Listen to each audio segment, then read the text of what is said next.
I wasn't going to start with this, but let's just get this over with. Apple discontinued the Pro Display XDR and replaced it with a new Studio Display XDR.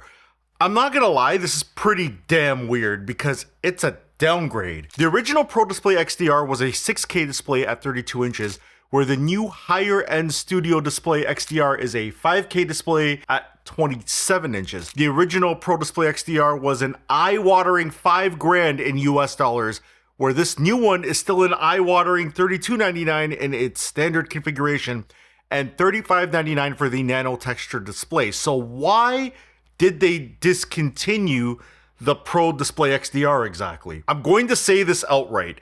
Charging $32.99 for a 27-inch display is absolute insanity to me. Charging $32.99 for a 27-inch display that has no other input option except Thunderbolt is also maddening. The better move for Apple would have been to just reduce the Pro Display XDR's pricing than do this. This is actually absurd. Again, why did they discontinue the Pro Display XDR? It had customers willing to pay that price tag. Oh, but wait, it can be more absurd.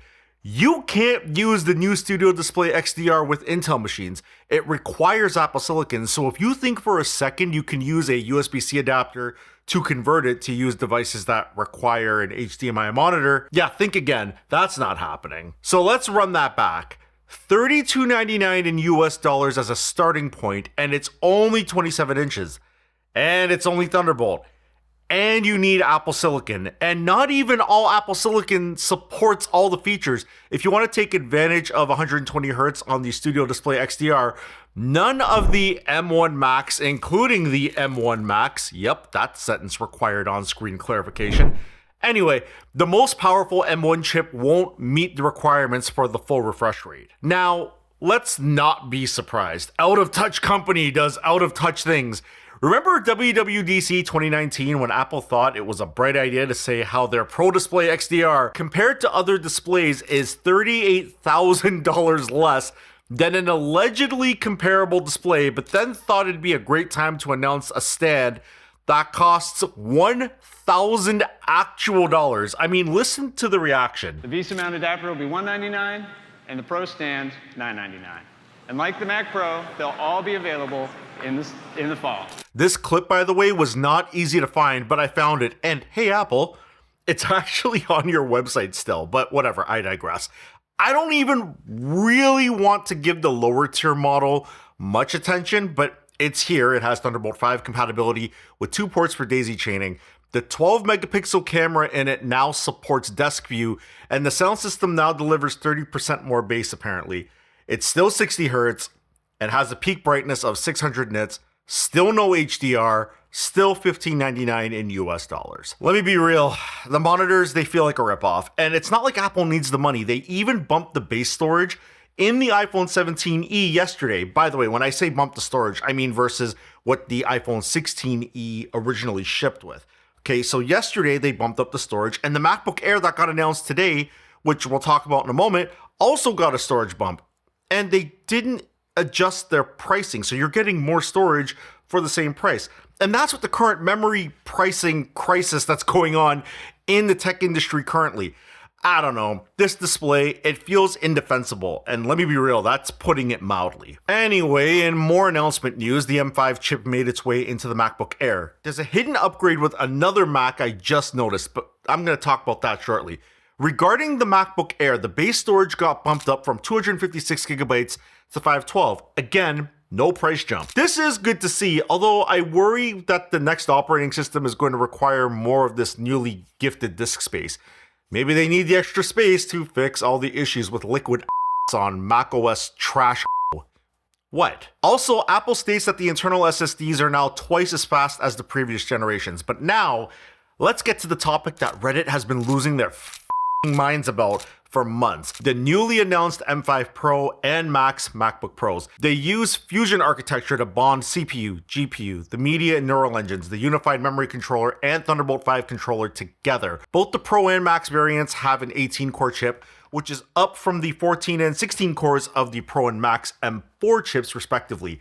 up to 30% faster multi-threaded performance over the entire M4 generation, which is insane. Look, I have an M4 Max and an M3 Max, and these machines are stupid fast as is. The GPU cores make this even more interesting because the Pro variant of this chip has 20 cores. The Max doubles that to 40, and they're promising a 50% improvement. And those cores also now each have a neural accelerator. The thing is, these things are going to be AI monsters. Not that kind of monster. Anyway, I want you to imagine what an M5 Ultra could be if it's essentially a doubling of the M5 Max. If that chip comes out in a Mac Studio, that would be friggin' insane. And also, each port seems to have its own Thunderbolt controller on this M5 family of chips. And that means the bandwidth and capabilities are no longer shared across the 3 ports. I'm kind of surprised that this wasn't in the M4 Pro and the M4 Max, but I get it. It's just Apple being Apple. The one big miss I'm taking from this is the lack of AV1 video encoding features. Panther Lake processors from Intel apparently has 10-bit AV1 hardware video encoding features, and a lot of streaming platforms are adopting it due to how efficient of a video codec it is.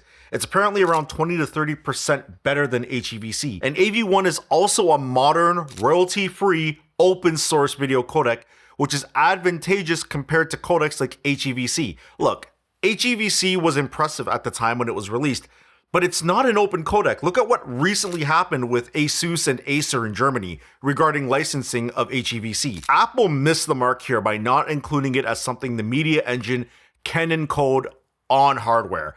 AV1 decode is nice, don't get it wrong, but creators are eventually going to want this. Another very interesting point about the MacBook Pros, I was having a text exchange with a friend of mine who actually works at Apple, and we noticed that the base model M5 MacBook Pro, which was launched in October of 2025, now ships with a base minimum storage of 1 terabyte. We swore it was available in a 512 gigabyte configuration, so a quick check with Best Buy's website shows the MacBook Pro from October having a configuration with 512 gigabytes. So it looks like Apple quietly removed it and started the drive configurations at 1 terabyte and at the same price. This is great, but I can't help but ask, why did the iPad Air with M4 that got announced yesterday, why did that not get the same loving treatment in the storage department?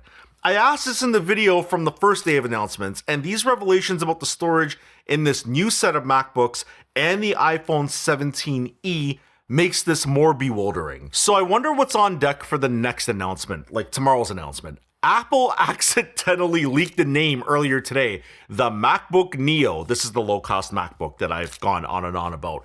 Of course, Apple removed the link for the Neo right after Mac Rumors published their article, and I still have this hot take, which again may be very, very well off base.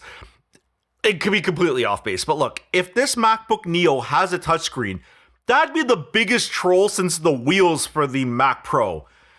Man, WWDC 2019 was blatant as f***. Listen to this audience clapping for wheels that would end up costing $699 US on their own. Optional wheels make it easy to move the Mac Pro around your studio. But you can always get them discounted to $400 US if you got them with the machine. I'm always down for a good bargain. Speaking of bargains, it's kind of hilarious that Apple bumped the base storage up a tier in most of their products during this launch.